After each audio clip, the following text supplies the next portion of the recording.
Marketing successful sales presentation abroad requires a thorough understanding of the country's culture. Culture, the common set of values shared by a country's citizens that determines what is socially acceptable. And culture is made up of four specific characteristics: language, religions, superstitions, and etiquette, which basically means culture underlies the family, the education system, religion, and the social class system. A company with no understanding of a country's culture is doomed to failure. Furthermore, cultural blunders lead to misunderstanding and perception of rudeness or even incompetence. Language is an important aspect when translating products' names, slogans, production instructions, as well as promotional messages. Each country has its own unique customs and traditions that determines business practice and influence negotiations. For example, in South Korea, it is common to expect guests to engage in karaoke. So if you join your Korean colleagues for dinner, you might find yourself at a Korean karaoke establishment and you'll be expected to sing. You don't have to be a great singer though, but the expectation is that you take part. Whereas in France, if you don't speak French, that's okay, but you are expected to apologize for your lack of fluency before engaging in further conversation. So for example, if you don't have time to learn French before you engage in business in France, at least learn a few phrases or greetings, and this can serve as good faith. For example, je ne sais pas, which basically means I don't know. And of course, bonjour, hello, ça va, how you doing, and so on. Germans often respect direct communication and err on the side of being blunt in business dealings.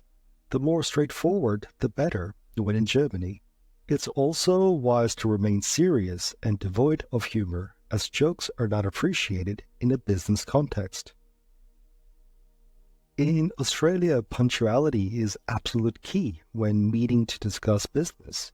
If you're not going to be precisely on time, then you should arrive a bit earlier. Otherwise, you could be perceived as rude or unorganized by your hosts. Now, here's an interesting one. In Japan, business cards are still key. In the rest of the world, we don't really use business cards as much as we used to. If you go to Japan and you want to engage in business, make sure you have lots of printed business cards with you, both in English and in Japanese. The business card itself is held in very high regard in Japan, and when presenting your card, it is critical to pass it with both hands, with Japanese side facing up. And the right way to accept a business card is also with both hands and to thank the person who gives you the business card. When in the Middle East or even in Subcontinent, left-handers often get in trouble as the left hand is considered unclean. It's important to eat, shake hands, and pass documents with the right hand only. And as discussed earlier, India has the world's largest vegetarian population, but also eating cow or beef products is not really seen very favorably.